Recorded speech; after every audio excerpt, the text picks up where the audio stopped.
evening. Welcome to State of Affairs. My name is Anamoah. We are live on GH1 TV. Tonight, we are talking to three journalists. They'll be talking about the general treatment of journalists in this country, especially after a lot of issues were raised about the way cameramen were treated at the 59th Independence Day anniversary at the Black Star Square. But in the meantime, we take a look at some stories for the day. The people of Kwewu in the eastern region suffer perennial water shortage. According to the Nyimfahene of the area, Anamoah Afari Bejuan II, the rocky nature of Kwewu makes it difficult for boreholes to be constructed to aid water supply. We bring you a report by Sangmoki Tete.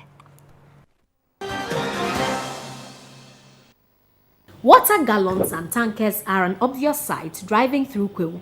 According to residents, the lack of water supply is becoming unbearable as buying water daily is expensive. During funerals like this, we'll be having water, but when there are no funerals, so maybe let's say this Easter activities, we'll be having pipe-borne water flowing, but if you don't have any occasion running up, we don't have water. People used to be fetching water for us, and you'll be paying them money.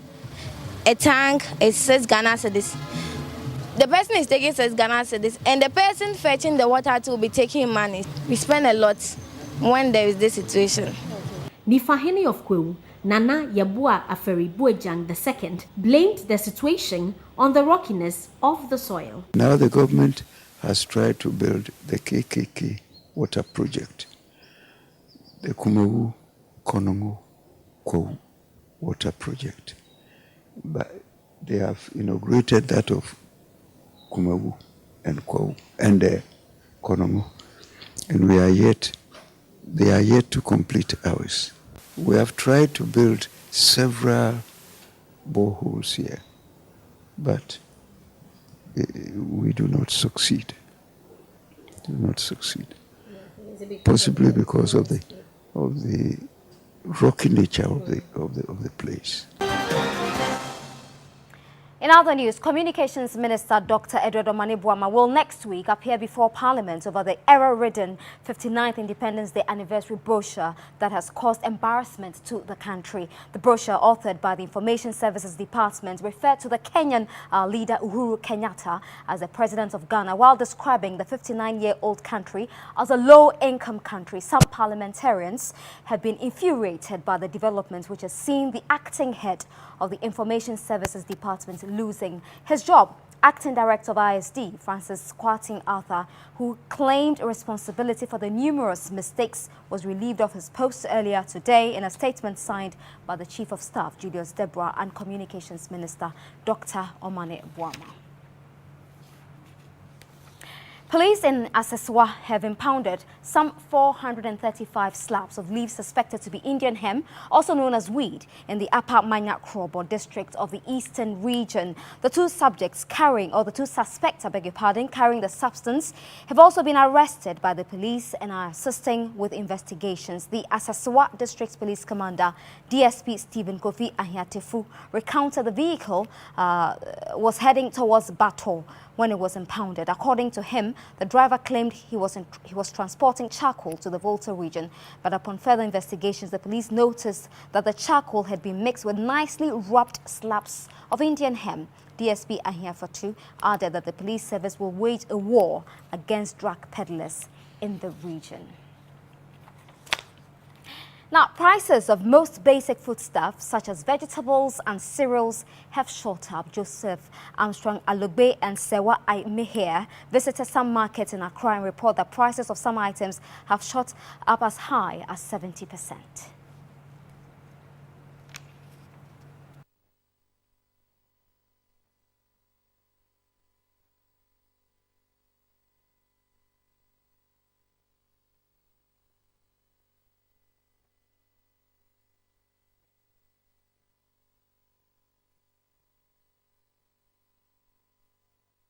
We can bring you the story about the foodstuff immediately, but we'll look at other stories. Anglo Gold Ashanti has confirmed that the process to surrender 60% of its Obuasi concession to government has been completed. The area, which has been ceded, covers about 273 square kilometers. Local miners and officials of the gold mining company have recently clashed over a mining concession. One communications director of the Anglo Gold Ashanti died recently when a company vehicle ran him over during a swoop on the Galamsey operators. The firm, in a statement, also reiterated its call on government to reinstate previous security arrangements in a bid to protect the concession. Right, do stay with me. My name is Anamoah. This is State of Affairs. We're live on GH1 TV. When I come back, I'll be talking to Franklin Bedu Jr. He's a broadcast journalist with City 97.3 FM here in Accra. Kwame Danswe Champo is a broadcast journalist with Star 103.5 FM also here in Accra. And then William Doji Eza, who's a sports journalist with the Ghana News Agency, and well, he's got a post. He doubles as the General Secretary of the Sports Writers Association of Ghana. Stay tuned and you can join the discussion on social media across all platforms using the hashtag State of Affairs. I'll be very glad to read your questions, your contributions, and your messages. Do stay with us.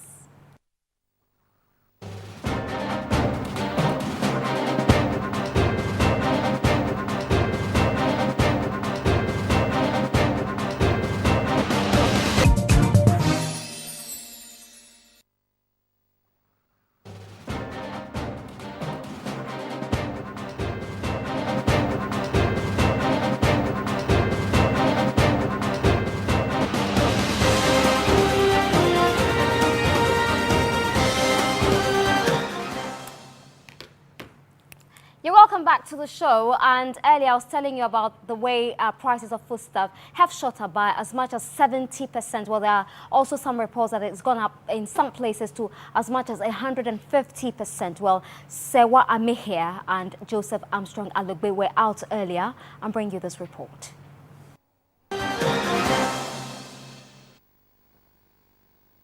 The team visited the Makola, Agboboloshi, Kaneshi and Dansoman markets. Prices of most basic foodstuffs such as vegetables, cereals and tubers had shot up.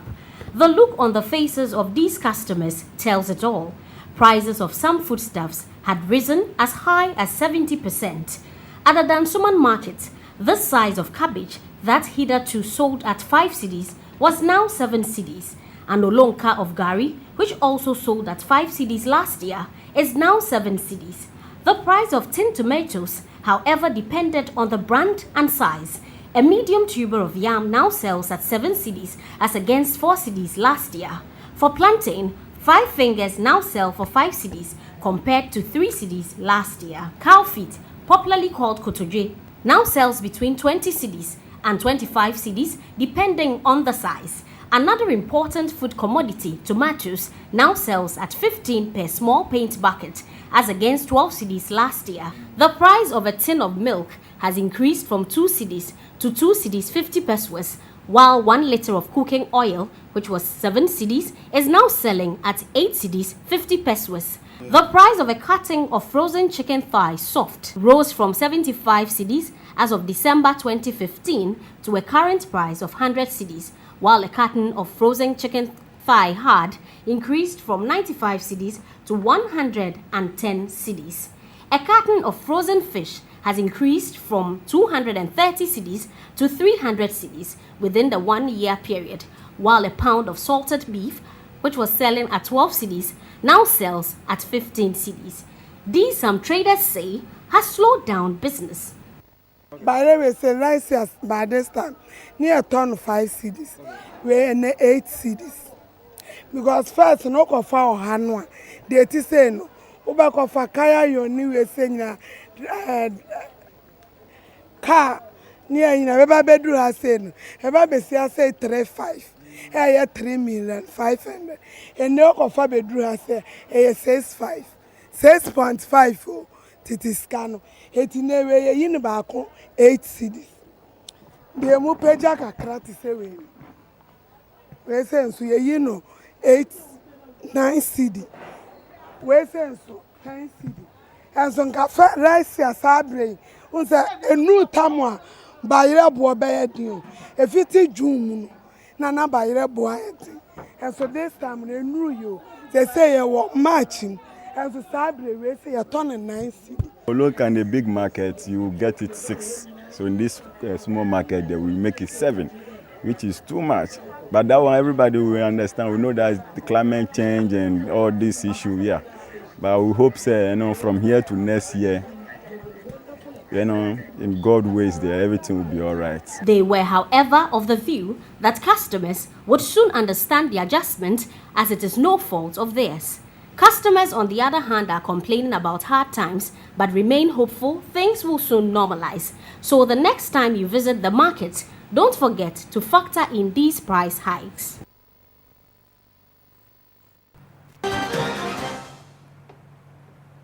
So that report was filed by Sewa Amehia and Joseph Armstrong Alogbe. Well, I told you that tonight we're discussing journalists and the way they are treated generally in this country. Of course, a lot of them risks their life to bring us stories every evening. But what do they go through? Sometimes it's a genuine maltreatment because you really need to go through that to get your story. But for what happened on Sunday, for the pictures we saw, the journalists being packed into a tipper truck like some sardines. Well, we're discussing that tonight. And Franklin Bedu Jr., as I told you, is a broadcast journalist from City FM. It's good to have you here in my studio.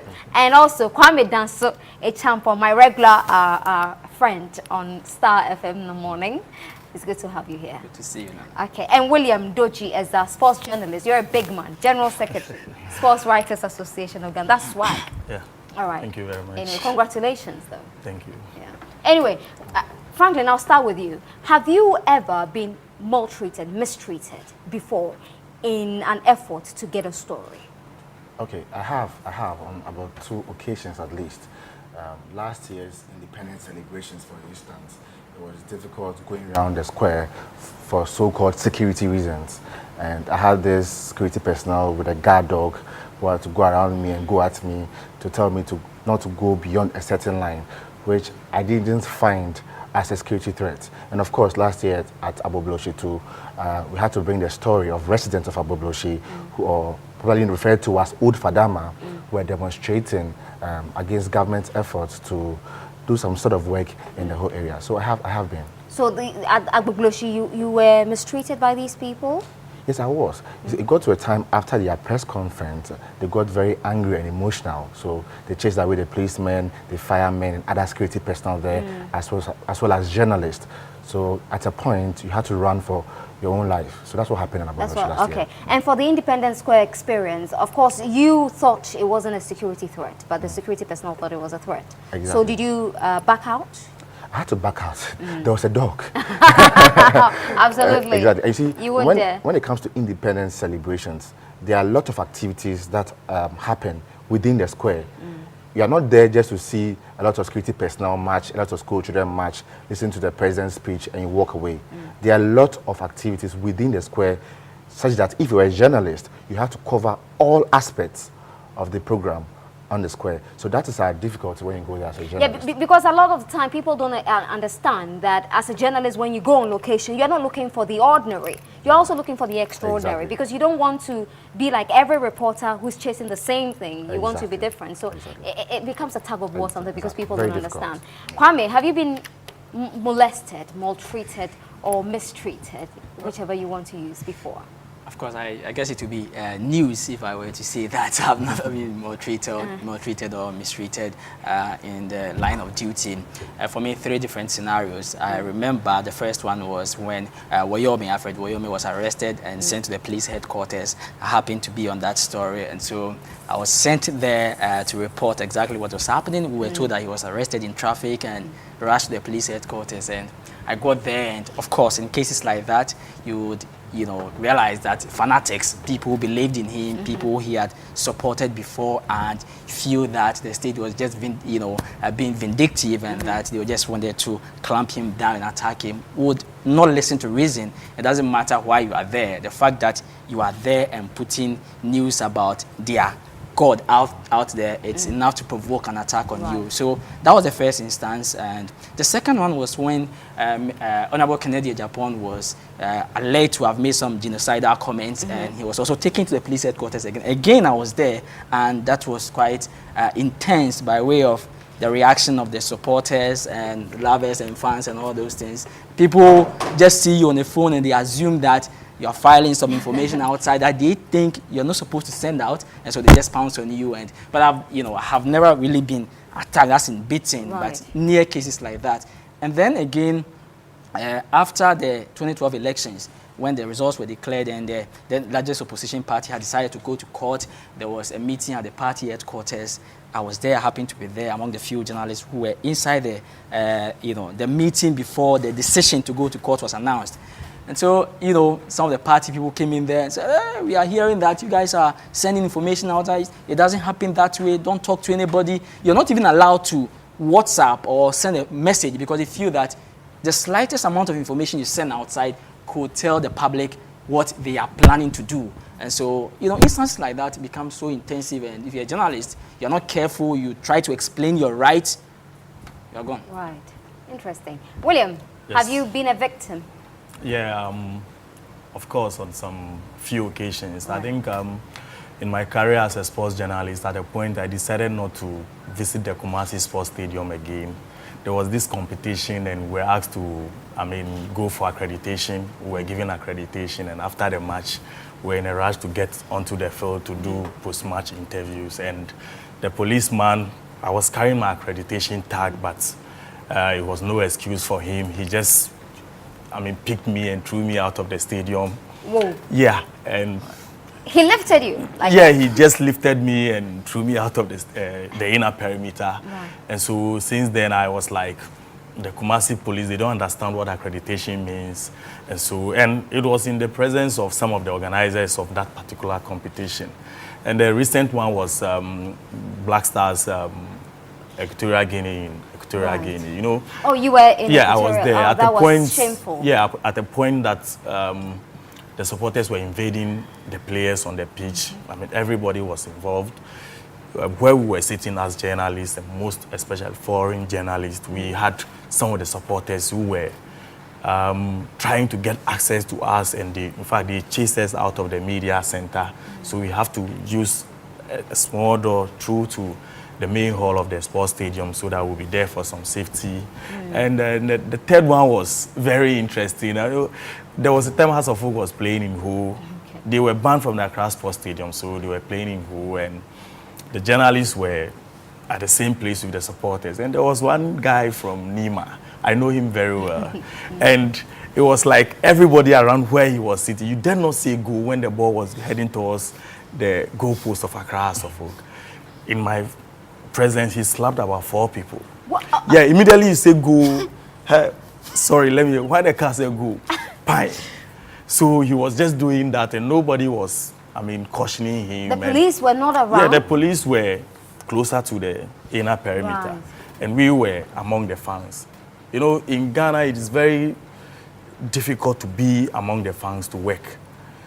Elsewhere, it is easier, like in Europe, but in Ghana and in Africa, when you're a sports journalist and you're within the fans working, it's very, very dangerous. I've seen situations where some of our colleagues had their mobile phones taken out of their hands as they were doing commentary because they were seen to be, reporting against their favorite team. So the winning team. Yeah, or the winning team. So these things, it doesn't happen only in maybe politics or the courts or parliament or wherever. It is very rampant in sports. You have a lot of challenges, especially in Ghana. Sometimes some of our colleagues, even after their radio shows, they are called and threatened. Right. You are speaking evil about our club, you see, or my player. We meet you somewhere. Okay. I'll find out very soon from the 3 of you what you thought when you saw that tipper truck. But before then, do you think the public really understands the work of journalists? Because like you mentioned about the Agbogloshi, yours is to tell a story, to report the truth or the facts on the ground. And when people are at home and they're not caught up in that area, they want to know exactly what is happening there, and it's the journalist who will bring it to them. But the moment it affects them, then the journalist becomes the enemy. Do you think, from reporting across the various areas you focus on, do you think people, the public, really understand the work of a journalist? Not entirely. Sometimes they understand the work of the journalist, sometimes they don't. So sometimes, is it deliberate not to understand? I don't think it's deliberate sometimes. I don't think it's deliberate sometimes. We as journalists, whenever we go on the ground to gather information or data, what we think about is the public or the listeners. So my responsibility is to collect the data and describe it in the best way possible for the listener to understand. So in Abobloshi, for instance, when I was running with the policeman, I was thinking about the listener.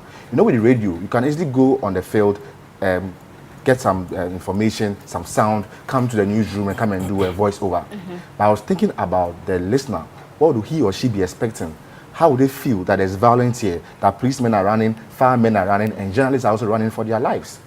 So sometimes they understand that, especially when you are doing a story that favors them, and when you need their cooperation, then they understand. But if it's a story that they feel or think that is likely to go against them, they don't understand. Especially happens in the political circles. So you go to a political party to cover an event and there's violence. They don't want you to report that there's violence. Probably they want you to report that there's merrymaking, but there is violence. Yeah. So in that aspect, they don't understand. I used to go to the MPP head office a lot of times when there was that chaos. So sometimes you go there and you report the situation, the real situation on the ground. And when you come back the next day, they don't understand why you reported it. They ask you, why did you say there was violence here? But there was violence. Yeah. So I don't know how they expect us to put it, but there was violence. And they always, some of them accused us of reporting the wrong thing. So ask them, what was the right thing? Okay, you could have kept quiet about it because it was violence. But the public deserve to know the truth. So sometimes they understand your work if it favors them. If it doesn't favor them, they don't understand your work. You have the same view? You share the same view? I think that sometimes we expect too much of the public. Ours is a growing society, and so you should, create enough room for people to grow or mature with the process. And unlike in the West, where they are used to a certain pattern of behavior, where even there, journalists are attacked. Exactly. So compare that to our situation where people are now becoming aware of the fact that the media are not necessarily against us or for us. They are just here to report the case. But as humans as we are, when you're reporting on the matter, and even you, a journalist, there are instances that I've reported on cases, and you meet a colleague journalist, and after the report, she will ask you, because the experience I had was with a lady, and she told me, after you had said all that, now you are here, what are you doing here? Which meant that even the journalist who I assumed was supposed to understand why I said the things I said, because those were the truth, felt that because some way, somehow, the matter affected her, I was taking a position. Okay, so that is from the point of view of somebody who is gone through some experience, who is been nurtured with the, the rudiments of the job, let alone somebody who doesn't understand anything at all. So I think that with time, people will get to understand the stories, why we take the positions we do more, why we report the manner in which we do more, and maybe they'll have a certain respect and appreciation of the jobs we do, okay? And that will also depend on how independent and unbiased we can be with regards to the work we do. If people get to realize with time that this is how you have gone about this story, you have been consistent, you have been independent, you have been objective, then initially they may mistrust you, but as time goes on, they'll respect you and they'll live with you. Okay, so that's how I understand. I think we are growing. With time, we'll come to accept that journalists are not for us or against us. They are here to report the truth. Okay. William, I'm not going to allow you to answer the same question. I'll take it from a different angle. Do journalists actually also overstep their boundaries in an attempt to get the news? Yeah, that is true. Because we are always looking for the exclusive news, the unique story that will sell, that will project the image of your organization and yourself as a journalist. So, yeah, on several occasions, we overstep our boundaries just to get that exclusive news. And sometimes it warrants the provocation that comes from these people. Yeah, but you see, sometimes I think that the public also needs to understand us. Yes, if I overstep my boundary, I think that there is a better way of addressing the issue than attacking the journalist. The fact that I have overstepped my boundary doesn't mean that I should be assaulted, physically or verbally. But aside that, I think that the kind of respect that we get from the public, for me, let me pick it from another angle. I think that some of our employers have projected us in that light. Okay. Excuse me to say, there are certain media houses, you get there, they say, oh, because of cheap labor, we are not ready to give you so much. Or some will even tell you, we are not ready to pay you. Oh, but don't worry, you go on an assignment, you get solid. Every day you go on assignment, you get solid. And you know, times are hard. The journalist also gets there, and he or she needs to get something for the day, buy credit and do other things. So they will definitely be in a position to go hustle for that solid. Even if the organizer, I've been in certain situations where I happen to be the organizer, and somebody comes and the person you tell, oh, I did not invite you. So no, please, you need to do something, because when I was not having anything for transportation, so you have to do something. So all these petty things drives the journalists into situations that makes it very difficult for us to get the needed public respect that we deserve. And it happens to almost every journalist along the line. Wow. So I think our employers are also responsible for some of the challenges that we go through. If you tell your journalist that, or your reporter that, oh, there's no money, so you find a way of getting the picture, do this, and you get there and there's sweat all over your shirt. And I mean, all these things, I mean, it gets people, I mean, people get to have certain impression about you, and the respect straight away doesn't go for you. So these are some of the things that we need to also check. I mean, you disagree? Yes, you see, Nana, I think that we as a people, I mean journalists, we are enormously complicit in the kind of treatment that is meted out to us on a daily basis. You know, often we've treated ourselves as people who are undeserving of respect from officialdom, or people who I'm building a point, or people who do not, you know, have dignity at all. There are instances that you go to events and people, you know, very high profile assignments, very important assignment, people will finish covering it. And for me, as a journalist, your loyalty, number one loyalty, is to the public, the people listening to you. People will finish the assignments, and even cases where people are paid, they'll finish the assignments, and instead of going home or going to the office to file the story, or being on their machines to type the stories, they'll be queuing up and waiting for food and other things to eat. I mean, if you do that, then you are inviting disrespect for yourself. Okay, and it's becoming all too convenient for people to say that, oh, we are not paid well, we are not being treated well, and so you have to rely on the system. If you do that, you are telling the person that you do not deserve dignity. And so the next time the person disrespects you, you have to keep quiet and accept it. Because if I feed you, I'll tell you what to do. Okay, so we need to begin to respect ourselves. We need to begin to respect ourselves and begin to speak as a people who are deserving of respect. There are instances that, you know, they often say that, forgive me, I know you fight me, when they say women are their own enemies. That's something you are used to hearing. I would have fought with you, but I'm not going to start it, because we are not. Men are also their own enemies. But in this country, I think journalists are their own enemies. Because there are times that you file stories, and instead of, and you know, these are truths, instead of getting support from your colleague journalists, they will be on social media and on other platforms insulting you, rather, because their mouths are in the pockets of the people you are supposed to be doing a discovery on. Okay, so if I'm a politician and your colleague journalist reports a story about me, and I know this is the truth, the person is trying to protect the state coffers, protect the public interest, and you, because I feed you, you see someone say, well, don't mind him, he's like that, he's being bribed, treat him this way. And people even sponsor your own colleagues to write stories about you, to run you down. If you do that to me, and I'm off that situation, the next day I see you, I don't respect you. Okay, I don't respect you. So we should stop creating the avenue for people to disrespect us. If we do and we stand up for what is right, people will begin to know that there are people who deserve dignity. We must respect this one. I can't imagine anybody disrespecting a doctor within the precinct of his work. They won't do that, but they'll do that to a journalist. Because they know that if I do that to you, the best I can do is to sponsor another journalist to write against what you have written. Okay, so Frank, I think it's also because it's very difficult to define our role as journalists. So, for example, I know if you have not gone through medical school and the Medical and Dental Council have not passed you, you can't hold yourself as a medical doctor or as a dentist. Same as a nurse. Even though there are a number of quacks. Quacks in the system, yes. But you need this official status to call yourself a professional doctor or a lawyer.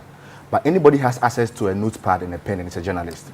Anybody has access to a microphone and it's called a journalist. And that's the problem. Once they work in a media house, they're a journalist. Yeah. Exactly. And it becomes very difficult to regulate the kind of profession we are in.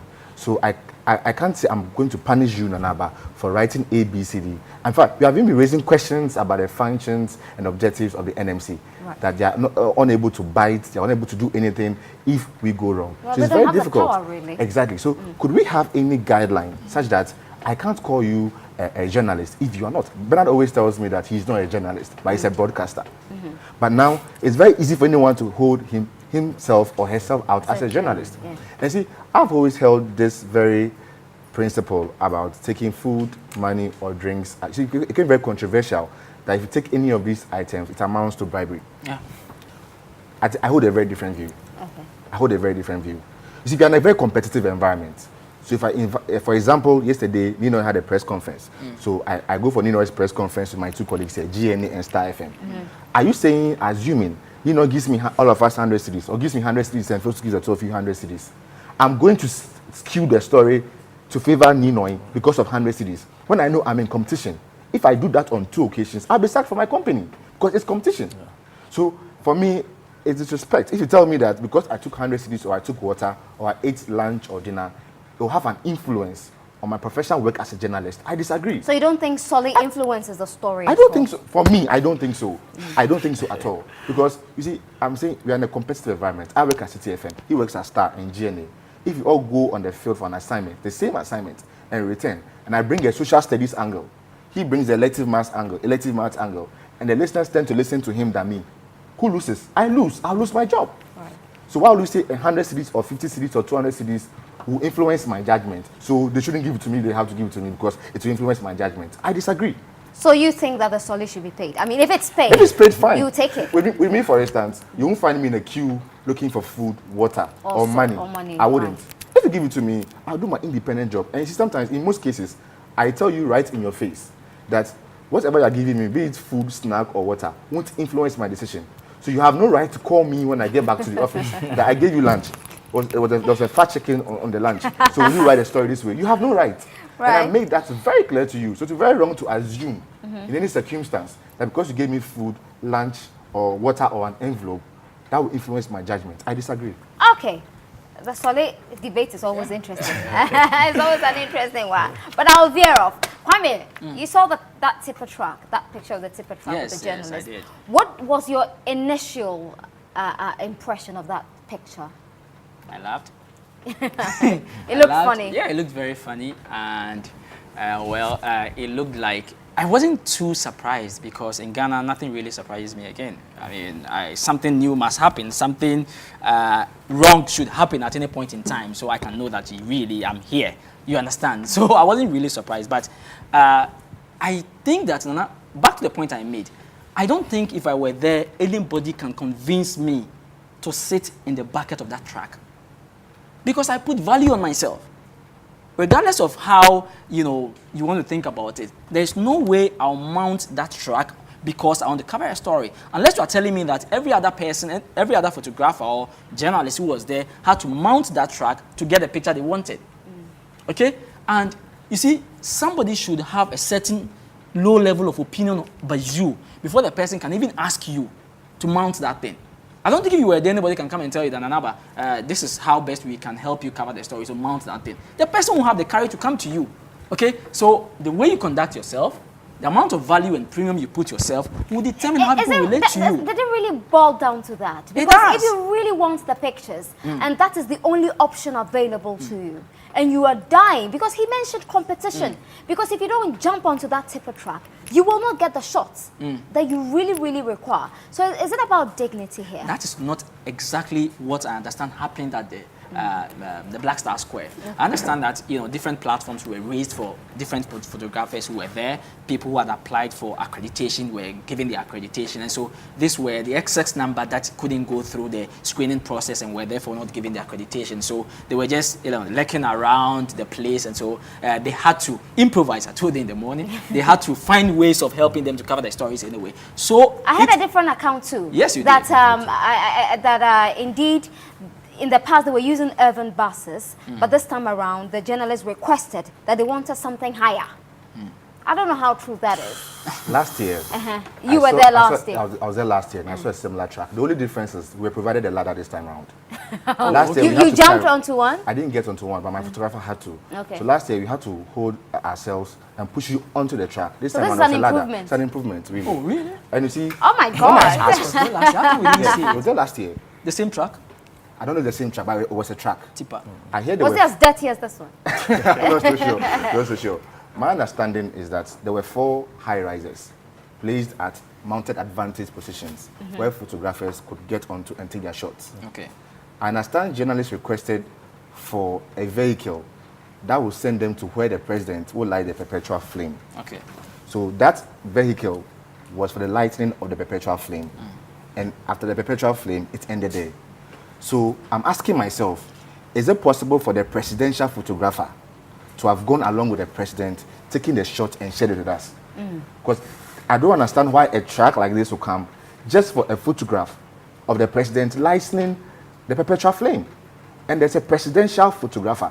If all we need is the flame, why didn't he go along with the president, take the shot, and give it to us? That's if the and rest all the will time, agree. That's if the no, rest no, will but all the agree. time, see, That's that's our problem. Because normally, they want to take when their you go pictures. elsewhere, they create a pool of journalists. One person can take and share with Share. everyone. Happens at the White But House. when it comes Yeah. to It happens at the photography, Kremlin. some of them want to get Different something shots. different. No, Nanaba, I disagree. You see, No, It's the president lighting the place. Nanaba. some of them want to take a different shot of the whole thing, and so they wouldn't like to do that. I mean, we have photographers here. No, but They all have, I mean, angles that they target for a particular photo. And that's the tipper track we're talking about. You know, when I saw it at first, I didn't think it was Independence Square.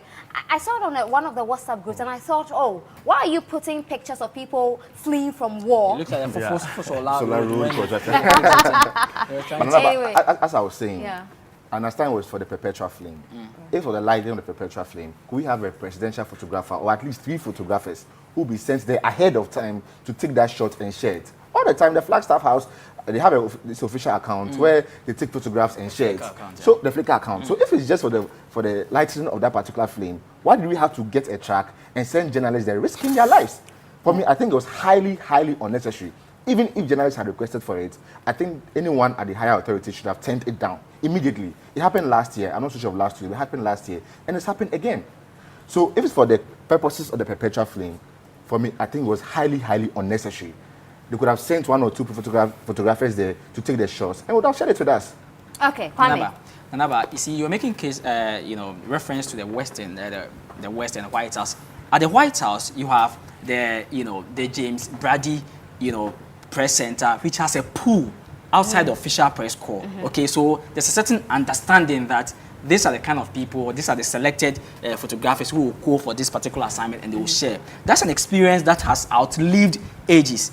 This time around, there are no practices like that in Ghana. So you don't just come up today and tell me that we are going to select a few people to go in there and take the shots. I have a different angle I want to pick my shots from. I have a certain motive, I have a certain understanding, I have a plan and why I want to take this particular shot of the president walking this way or that way. Okay, so I have my own plans already in my head. Even with that, that may not correspond with the even way with that, if indeed, every cameraman, because of course sometimes you want to capture a certain look on the president's face as he's lighting it. Okay, but could we have been provided with a better track or something better, a different option? I wanted to ask, was that the only option at that particular moment?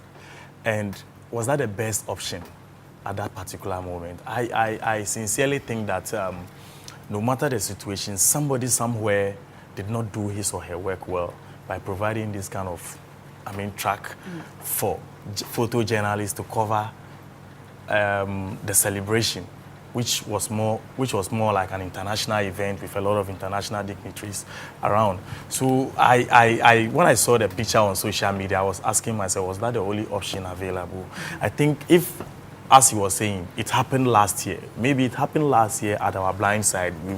It was not given such publicity that it is being given now. Maybe things would have changed this year. But now that it has come to the light, He improved. It It was a ladder. So he didn't have to carry his reporter. But it is still not the best when it comes to the kind of event we were having and the kind of dignitaries around, and it was still not the best. So I think that something should have been done about it. Whoever provided that vehicle, I don't think the person really went deep into his or herself to know that this thing that I'm doing, is it appropriate? Is it going to affect the color of the cell? Probably just couldn't care. Yeah. So we discussed this thing yesterday at a small conference, and it was still about what happened to our colleagues on their way from home. We'll come to that very We're not soon. given a very good bus, and one of them who died was my mate. We started in the same class at the secondary school, and it was like I always have a special interest in that particular story. So I was relating this incident to what happened on our way from home, that nobody cared about the welfare of the journalists. You give the ministers and whoever the best cars to move from Ho to Accra, and then you give the journalist a vehicle which has been on the road every day, doing trotro. Just, it's all boils down to the fact that we are not giving the needed respect that we should. But I, from one angle, think that our employers are also not helping us. I'll always pick my point from that So you think angle. the media owners are the media owners responsible? are somewhat responsible for some of the maltreatment that we get from the public. Okay, but as I was saying, you see, as we speak, there are certain times the presidency takes certain official photographs when the president tours the country or goes outside the country, or when because they don't take all the cameramen. Exactly. And when they bring it to us, we use them on our website. It's there. Flickr photos, we use them. When MPP, PPP, their leaders go around the country and they bring out photographs, we use them.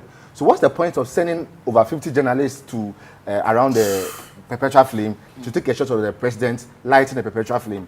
And I'm told that every photographer wants a different angle to the president lighting the flame. If you give them the chance, they will look for a different angle. Yeah, that's what I'm saying. I'm saying that it was highly unnecessary for us to have sent the track there in the first place. And I think it was highly unnecessary for us to have sent that number there to take a photograph of the flame. Okay. So all the pictures you have been using, so we had different angles. Why didn't you go with the president? Hold your I think it's horses. unfair. Hold your horses for a few minutes because we've just been informed of a fire outbreak at Bachun on the Spintex Road.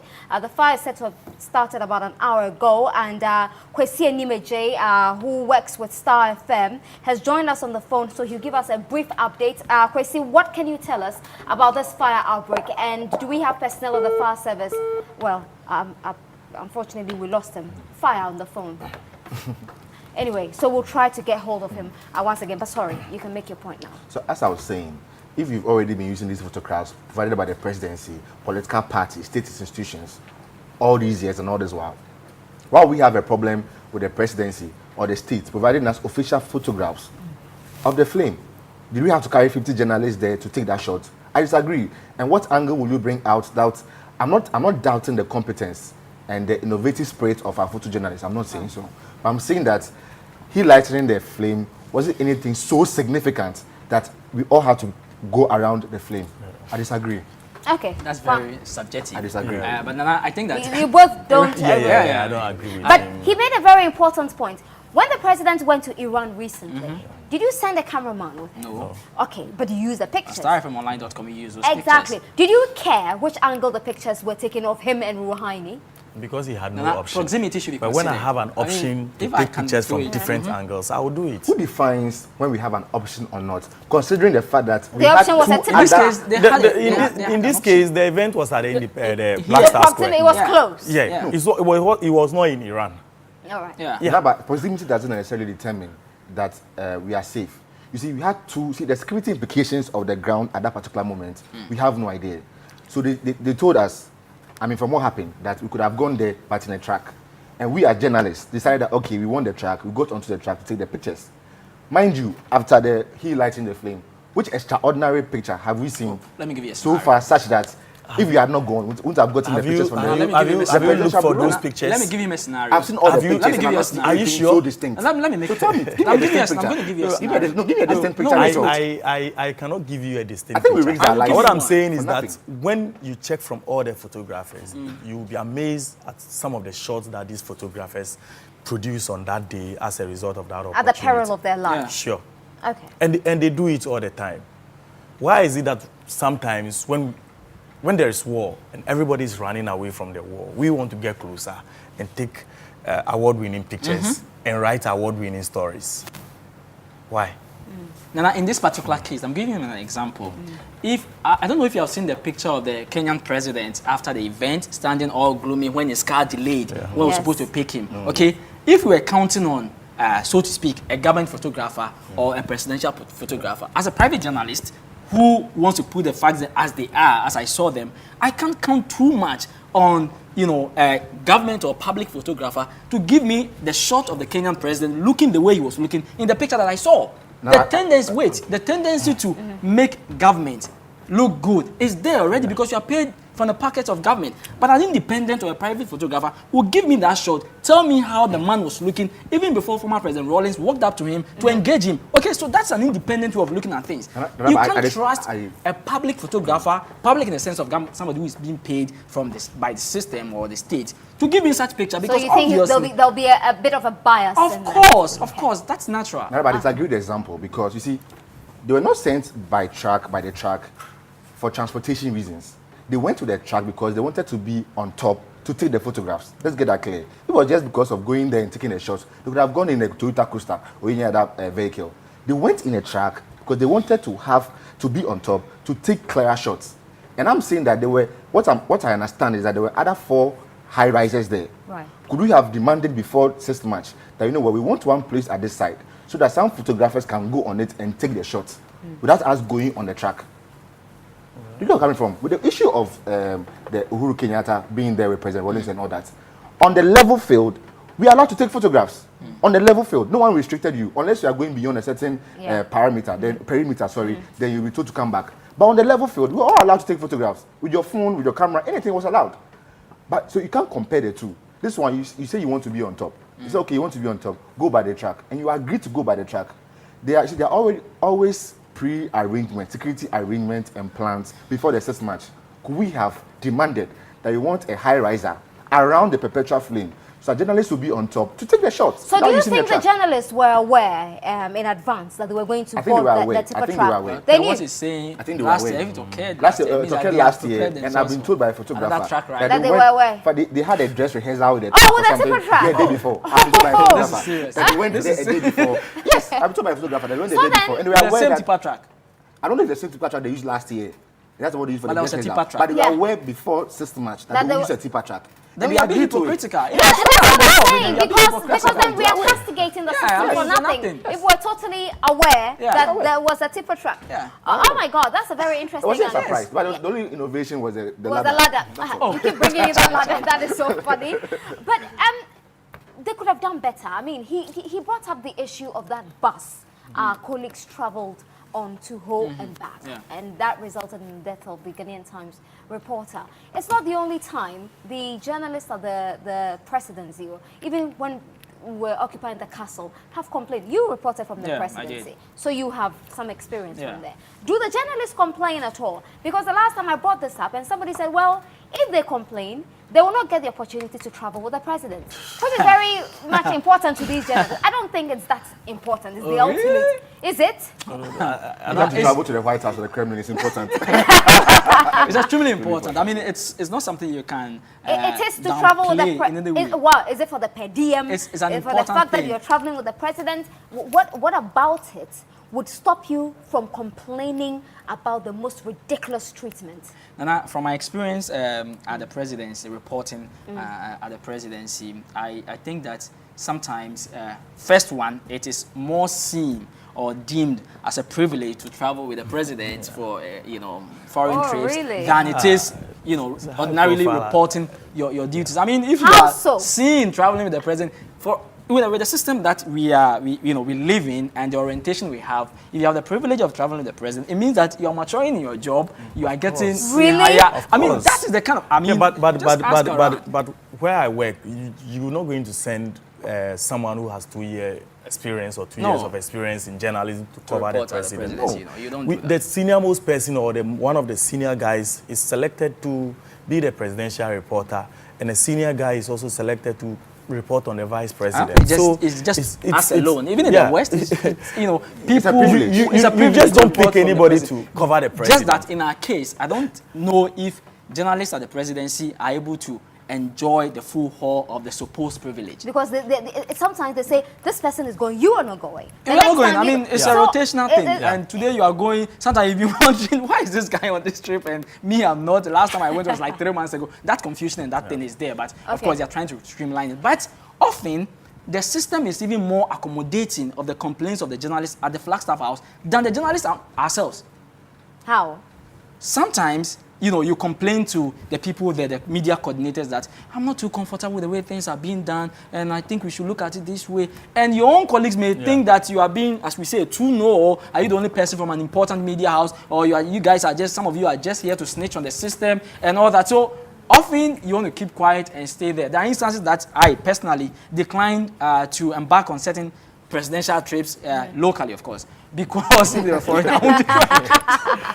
Interesting. Local ones, because I felt that I wasn't too comfortable with sometimes the conduct of the military attaché, or maybe the drivers, or maybe the people we were supposed to go with, because they treat you like you don't matter. Last time, in an article I wrote last year, I gave an example of cases where you're supposed to travel with the president. Now, the convoy is ready. You're supposed to move in a certain line. You're all supposed to join together. The convoy commander will give the command and everybody moves. And some people will come in and say, let the media take the lead. Let the media take the lead. Like you will not be part of the convoy. Some people feel that you don't deserve to be in that convoy. And people will come and give you excuses like, oh, it makes the convoy too long. How many are buses? Okay, and that is often not coming from, you know, the top class people who you expect to take responsibility, but the other people around, because of a certain mentality of disrespect for the media, they think that, oh, these guys, let them take the lead. So you see the media the reason we're given that rickety bus. So the media should just go. Sammy, I work closely with Sammy. I traveled outside with Sammy on different occasions and very. Oh, so you had that privilege. Yeah, well, so I knew Sammy closely. Right. Okay, and so his, you know, not to remind the family of the pain, but I felt it and I knew that I could have been part if I were still there, because I would be on that trip and I don't know what would have happened. Okay, and I mean, there's that bus and then there's this tipper truck. I mean, I've heard the GJA bark so loud about the way the photojournalists were treated on the 59th. I don't know how loud their bark is, honestly, with the GJA. Visual? The GJA. Yeah. But forget the DJ. You don't. When did this happen? What? No, it Sorry. happened last year. The track was there last year. They didn't talk. Like that. This year, I'm not dismissing them like that, but I'm saying that, you see, this issue of waiting, when there's an issue, it blows up. This after they release a statement and it ends there. I mean, really. You see, I've always had a problem with journalists following the president, probably the presidential press corps. If he's going for a festival, then journalists will leave Accra and travel with the festival. The church service in another region, journalists are going. Funeral, something, then journalists are going. Yeah. I mean, highly unnecessary. When almost each member of that team has a regional correspondent. So with the incident that happened with that particular bus, it was a church service, it was a church anniversary. Why couldn't the regional correspondent have gone? It doesn't You have to it send doesn't some. work like that. That's what I'm Yes. saying, It that doesn't work like I'm that. advocating that it should work like that. I think I'm with him on this No, one. but it doesn't work like It that. doesn't work like that. For There's a security certain- reasons and other things, you don't just get anybody to get closer to the president to be. I mean, But they can be screened. that's why you need to pick one person. Why do from we a have a media regional house correspondent? where you do the necessary I'm not a security presidential checks. correspondent. I have covered the president. This I'm side not a works, presidential this side correspondent. works. You So need- imagine Where and how?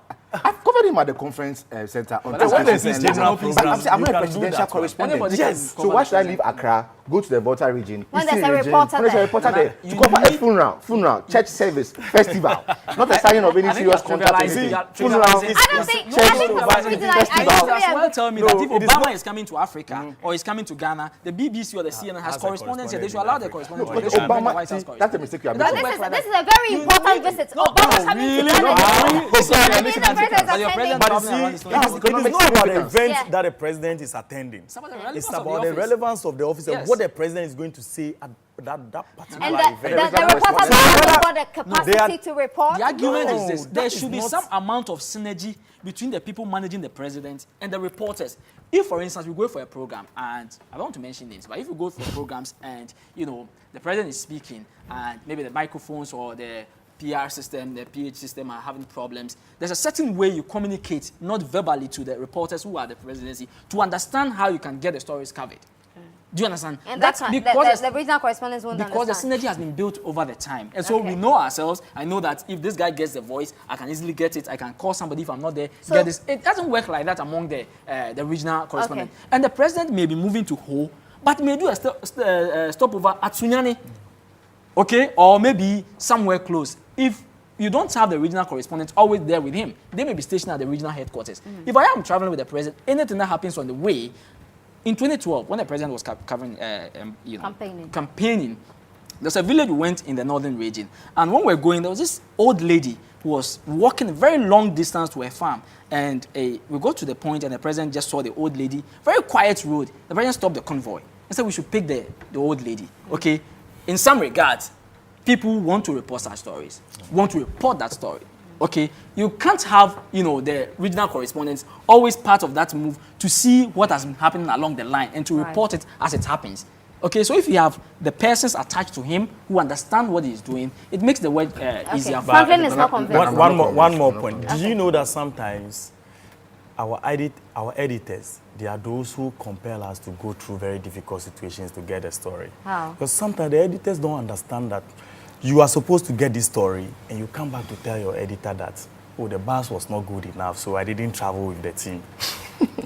Your editor will never understand that reason. He will never, reason with you for giving him or her that excuse that, because the story is important. Because the story is important. So sometimes our editors who don't even give us the right conditions for us to work, our employers who don't give us the right condition to work, compel us to go through certain challenges just to get a story. Or could the media houses provide vehicles for their reporters to travel with the president? Okay, so that's another option. I'm saying if it's about political campaigning and all that and other issues, I agree. The presidential reporters can go, but I refer to church events. I refer to festivals, funerals. Some of these things are old school events. I don't see why presidential correspondents should be moving around around the country on such matters. But I'm saying that, you see, sometimes for coordination's sake, if there are about, let's say, 15 people reporting on the presidency, and you're all being provided with a vehicle by a media organization, it also poses its own security challenges. That if you are in one vehicle, I think what they have always demanded is for a good and safe vehicle. It happens with them, not at the presidency alone, even the ministries. One ministry that I always commend is the Ministry of Roads and Highways. We are always put in a V8. We are never put in a bus or a V8. Yes, I've traveled with them twice. And you were in a V8. We're in a V8. Maybe it was because of you. Oh, no. I'm not really generals. We have about 6 generals. We're all put in a V8. And I hear that to the parties. And I was with another ministry, and we went to a very rickety oven vehicle, and we're in a convoy, supposed to run with a V8. It was very life-threatening. We're supposed to run a V8, and the routes were bad. Crying and insisting on the driver to slow down. He wouldn't slow down. He says, we are in a convoy. But so some of the ministries are better off than other ministries.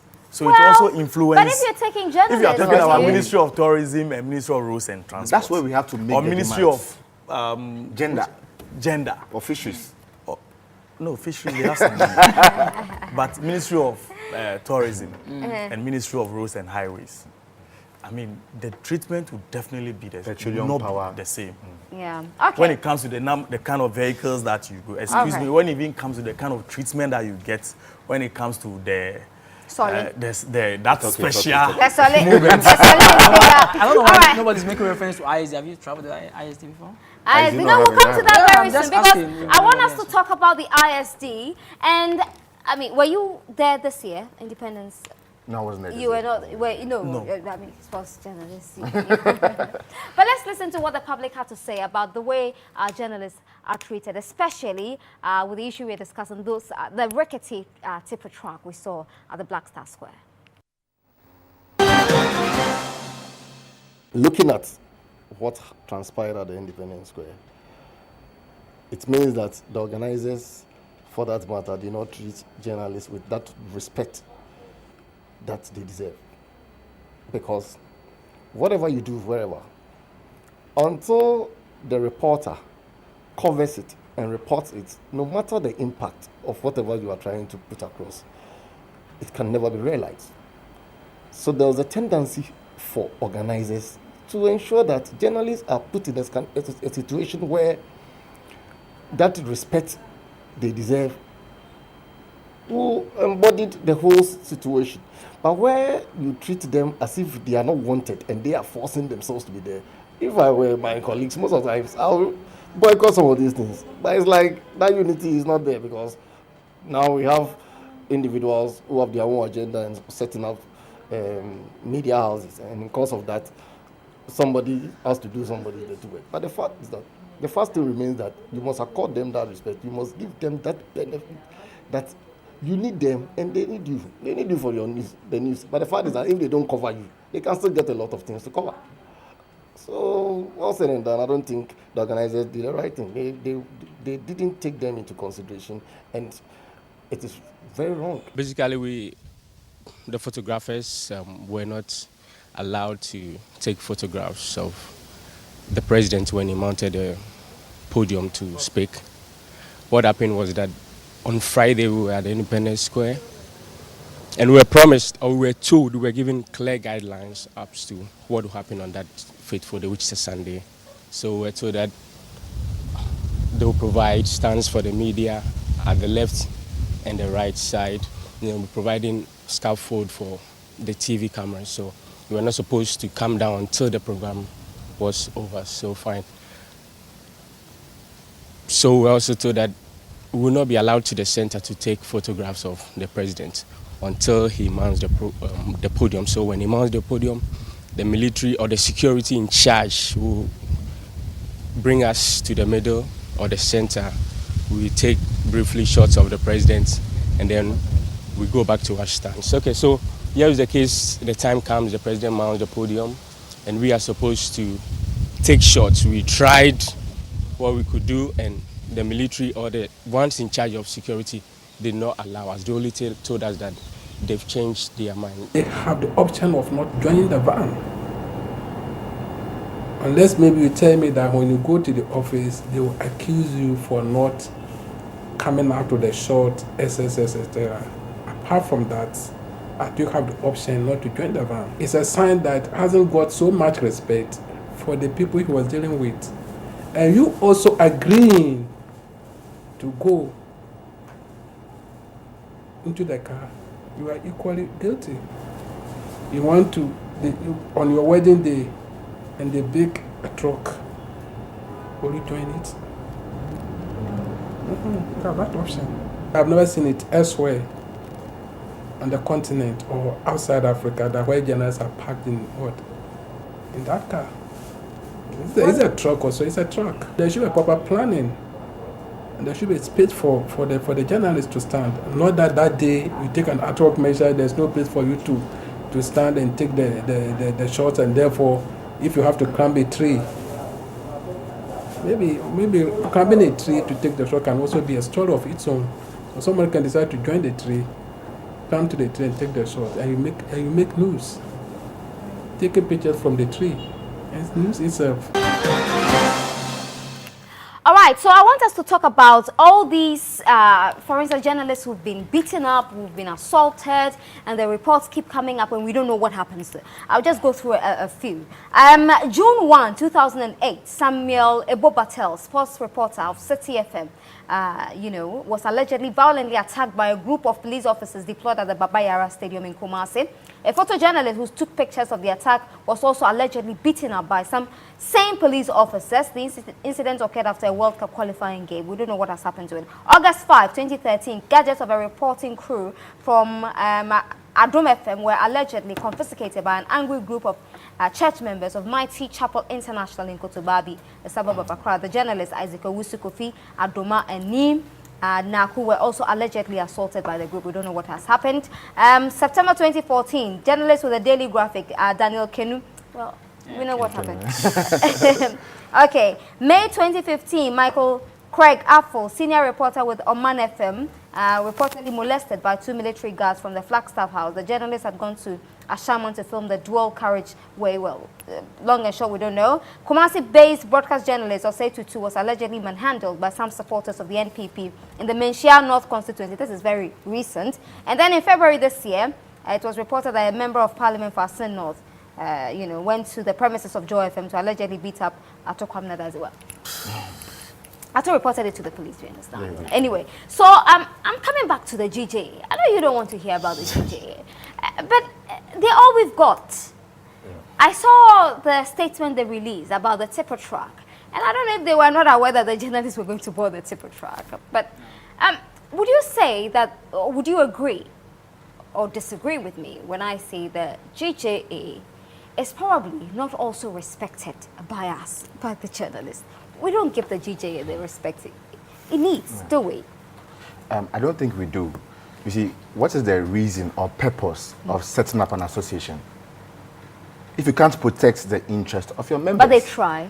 They try after the incident, when they could have easily predicted the incident. So last year there was a track. This year there was a track. Maybe they could have didn't know easily about predicted. last year. They were there, they were sitting there. Their leadership was there. They can't tell me they were not there. They were there. They saw it. So they could have easily predicted it. What did they do about it? The issue of the GBC reporter who had his recorder destroyed. What happened? So there were a series of press releases and it ended there. You see, so the president said he was studying some document from the West African Media Foundation. Okay, I think it's taking too long to study this document. I think it's taking too long. And you see, if people get away with it, attack journalists, molest journalists, and get away with it, it opens the door for more chaos and indiscipline. So what does GJJ really do? You tell me. They will really issue this statement and it ends there. I don't think they even offer the solution. What else can they do? So, but if you are, let's take a group like NAT. NAT is not there only to protect the interests of its members by writing letters and issuing releases. Would you be ready to strike if the GJA? I'm not a member of GJA, unfortunately. You're not. I'm not a member of GJA, unfortunately. But if I were a member, I wouldn't mind demonstrating. Okay. What did Guta do last week? They closed down shops. Well-known foreign shops closed down. For what? To serve a purpose, to cause a change. What does GJA do? Apart from the awards, what you see them do quite often is issue statements and ends there. So if I don't feel as a journalist that if I join this association, my interests will be protected, why join the group? Why join them in the first place? I probably have to be educated by what they stand to benefit in the group. But let me take some messages on Twitter, some contributions on Twitter, then I'll come to the two of you. John Tete, Chief, says, journalists on board a tipper truck, they're working for Ghana, hashtag. I like the discussion on GH1 TV. Feels very sad seeing the journalists treated that way. Goddess, Bronia Kosia said, maybe it's just me, but I think journalists are treated well here. They have their freedom of speech, which some of them even abuse. I like the way Franklin is laying emphasis on church, funerals. That's coming from Delasi20. That's your handle on Twitter. But Samuel Ampofo comes in to say that I think Franklin is antichrist. He just doesn't like the church. I disagree. Anyway. Pretty hard to distinguish professionalism. I don't know what Pope Sickle is talking about this evening, but well, Nanama Edubiado says, Franklin Bedu is making me love City FM more. We should be twins. I hope you mean it when you say you want to be twins with him. Anyway, Nanaba, I totally agree with Kwame. Honestly, I think that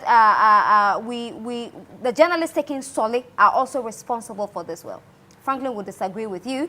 Abdullah Mohammed, I'm a student journalist. When I saw journalists in that track, I lost interest in journalism. Really? Anyway, more messages here. From this one is coming from, okay, I'm trying to get the ones that are complete. Repeating mistakes is unpardonable, and Popsicle is referring to the track being used last year, and if it happened on our blind side. And Anama Dubiado says, yellow journalism must end, but you can't blame journalists alone. Which one is yellow journalism? Never heard of that. Okay. All right. In Ghana, journalists are treated with respect and reverence, and he's asking a question, so it's as if he totally disagrees. Do you think journalists are given their due credit in this country? It's a question Tres NVM, Chronic Dope, is asking. How are we given our due credit? In this country? Yeah. I think we are. Yeah. It's very difficult, but I will let you just go on and talk about the GJ before we take a break quickly from the two of you. You think that GJ is a toothless bulldog? Well, I'm a member, so I wouldn't like to describe my association as you have. Oh, it's just a question. It's a fair question. I think over the years or in recent times, I think GJ has not been that vibrant and effective when it comes to defending journalists who, one way or the other, had issues or have issues with their with the public or newsmakers or the authority. Growing up, I admired how Gifty Afinyedazi handled the Ghana Journalists Association. She was all over the place. She was very active, and her voice carried a lot of weight. Afemoni is doing same. Afemoni, I'm sorry, is not that. Let me say this. Assertive. As he should be. There are a lot of issues. Yeah, there are a lot of issues. A much better adjective. But again, I'm not going to blame the GJ for all this. I think we as journalists have also not helped our association. Again, the association, there's a serious gap between journalists and the GJ. How many times do we go for meetings? Even when they invite us for annual general meetings, we don't attend.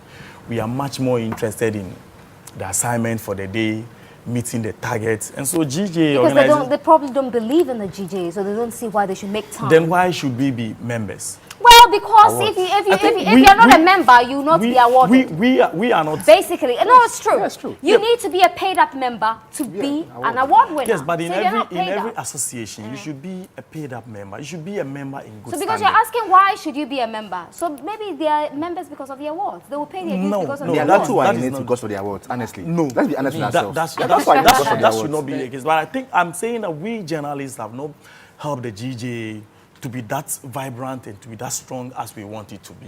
Right. And because I asked the question, when was the last time we all attended GJ annual general meeting? We are invited for the meeting. I remember there was an AGM. I think I'm a member. There was an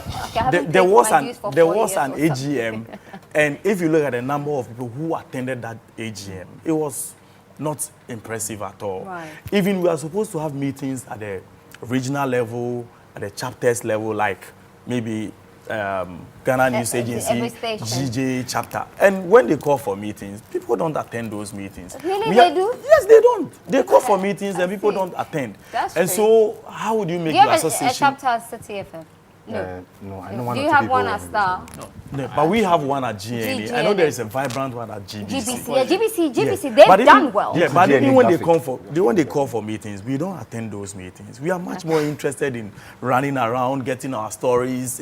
I'm going to meet somebody somewhere. I have a story. I have an interview, and all that's why these your bread things, is buttered. all these the things, stories. I mean, if you don't bring the so story, all these things are contributing to the seeming demise or seeming weakness of the GJ. Okay, and so we all have a responsibility to make it stronger. Okay, Kwame, your thoughts on that before we take a break? I think that the GJ and their responses to matters of abuse or abuses that are against journalists has been, in my opinion, very nauseating and very irritating.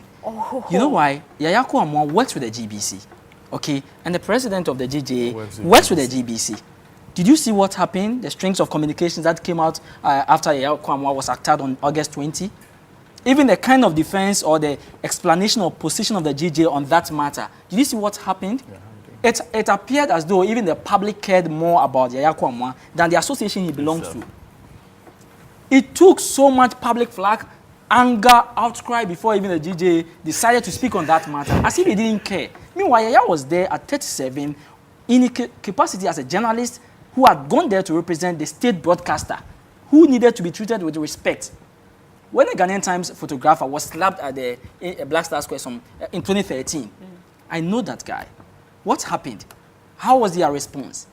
Every now and then, the GJ has to be pushed before they speak on matters. Now, even this track issue, it's today that they issued, yesterday they issued a statement. When everybody has gone to sleep over that matter, then they come out and issue statements. So you're basically asking the GJ to wake up. Nana, waking up is on the assumption that they are just sleeping. But they are dead. I don't know. You know something? This is what I've realized. Quickly. I think private media doesn't have enough influence in GJ. I think GJ for a long time is being run between GBC, GNA, Graphic, you mean the and Times. How? Look at the executive structure. Okay. No, because the private ones are not putting themselves up for attractive. Because it's not attractive. But you are not attractive. Then you can't complain. I'm saying that if my interest can be protected in an organization or an association Why would I join? Okay, let's take a break. How I'm do you get your sorry. interest protected in the association? Okay, By let's being take a part of break. the association. Let's take a break. I will come back shortly because we've got the countdown for the elections with Beneficent coming up shortly. Do stay.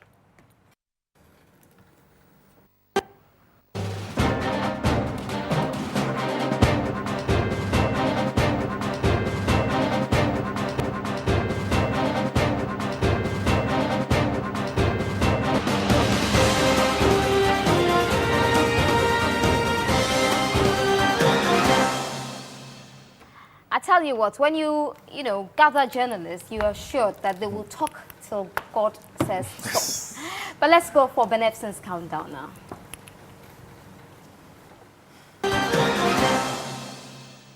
Hello viewers, yes. This work we do, you have two choices. You either tell the person the truth and the person knows how to deal with it, or you tell the person a lie. So the person lives in his comfort or her comfort zone. I am part Gan, part Fanti. So people say, oh, Beneficent, this part, he likes ethnicity too much. All of you watching in your home, you talk about ethnicity. But the nature of the work I do, I have to talk about it to be able to talk about elections.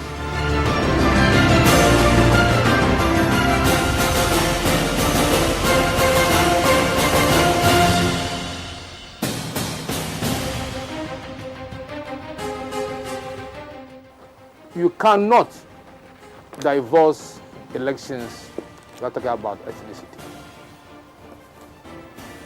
The average of the percentage of persons who vote on ethnicity basis have been averaging about 4%. And there are more than 80 ethnic groups in Ghana. So if you set a political party that you are going to just focus on ethnicity, you become a small relevant party. You must put at the back of your mind that, for example, in a constituency where there's a district and there are two powerful ethnic groups, if the DCE or the MCE is from ethnic group A, you have to get a member of parliament who will be for ethnic group B. That's the way you balance issues. So we cannot avoid it.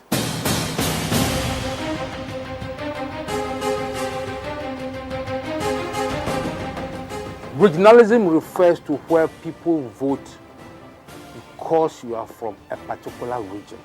In Greater Accra region, we think it's the only Gans who are here. No.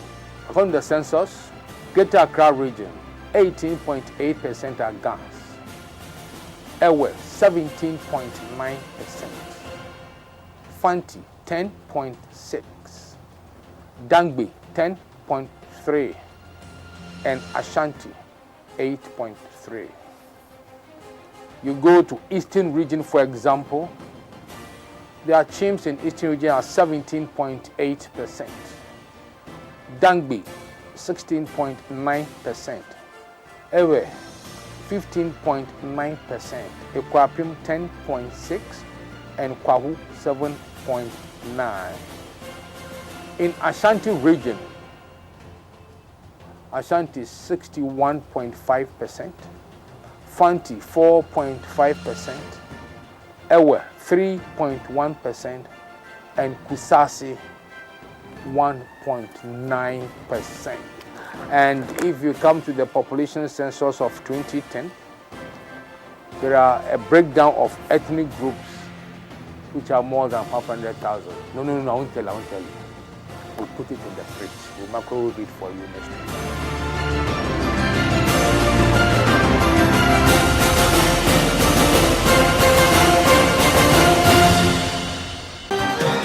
Right, so that was Ben Epson. The two of you are political animals. You're a sport animal. Sure. Yeah, but Ben Epson and, you know, he's a good pollster, isn't he? Yeah, I agree. Yeah. You're looking forward to the elections? Of course. I can't wait. I really just can't wait. Anyway, before we wrap up, I've got just about 6 minutes to go. Franklin, I'd like to come to you first about these journalists. And, of course, as I go through the posts on social media, one name that is repetitive is Stan Dogbe. Because each time journalists are mistreated at that level, it's his name that comes up. And people are asking, why can't he be let off? Why is he still at post? Would you know why? You wouldn't know why. I mean, you don't appoint and disappoint. But I will not know why. But I think, let's not hide about this. He's very influential and he's very powerful. The few events I've been to where the president is, or is expected to arrive or participated in, you can see the influence of Stan. It's around. So he's very influential. So he's not any small person you can easily move around like reshuffling a minister. In fact, with what I see, I think he's even more powerful than some ministers of state, some cabinet ministers. He's that powerful.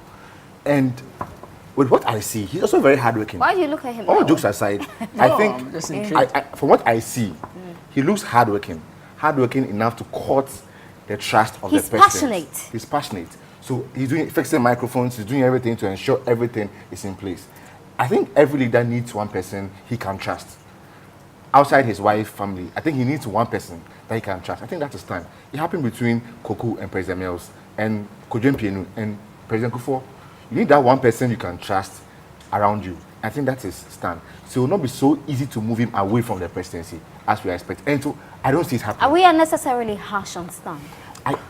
I think sometimes the public, you know, gives or allows too much power to Stan that he may not necessarily have at the presidency. Stan is an exceptionally hardworking guy.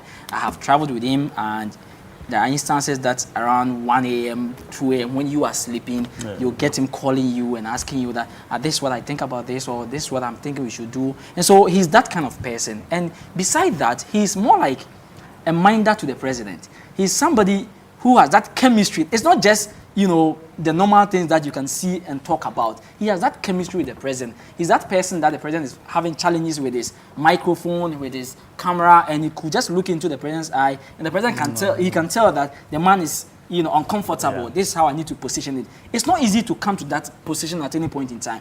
It's not easy to reshuffle and put somebody there, and the person can easily pick up that and do. It is an attitude that has been there for so long. He's comfortable with the guy.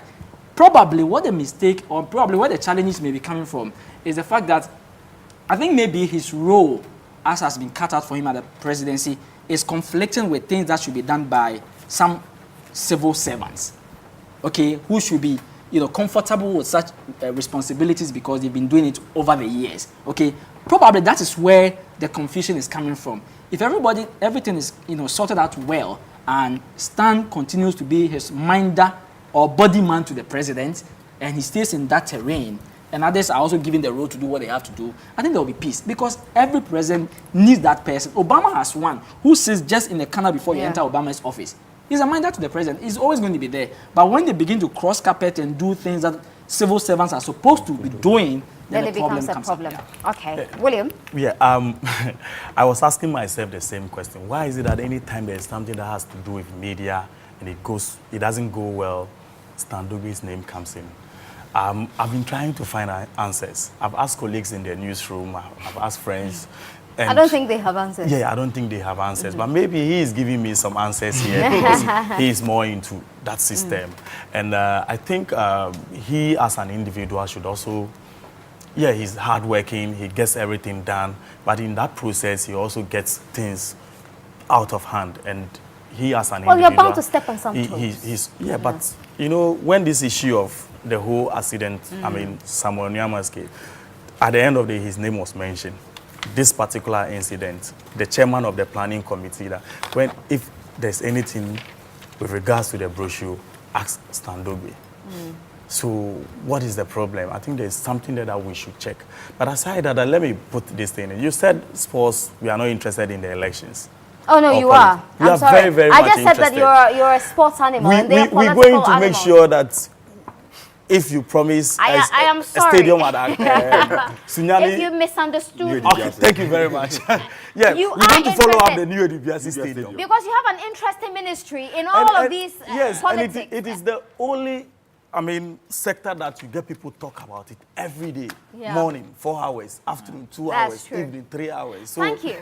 Thank you for reminding us. Thank you very much. All right, so that was William Doji Izza. He's a sports journalist with the Ghana News Agency and General Secretary of the Sports Writers Association of Ghana. You do awards too, right? You have to pay before you get the award? No. Okay, fine. Also, Kwame Danswe Champon, broadcast journalist with Star 103.5 FM. I'll see you tomorrow morning. And Franklin Bedu Jr., broadcast journalist with City 97.3 FM. Pleasure meeting you. I've never met you before. Yeah, have we met? No. No, seen in my office so many times. Yeah, to see Anamoah or Samens. All right, thank you very much for your time. And I have to say a big thank you to Eye Candy for my attire and to Ella Kadi for this accessory. Also a big thank you to Akosia V, my stylist, and to Cookies Parlor for my hair. We'll see you same time tomorrow. Enjoy the rest of the programs on this television network.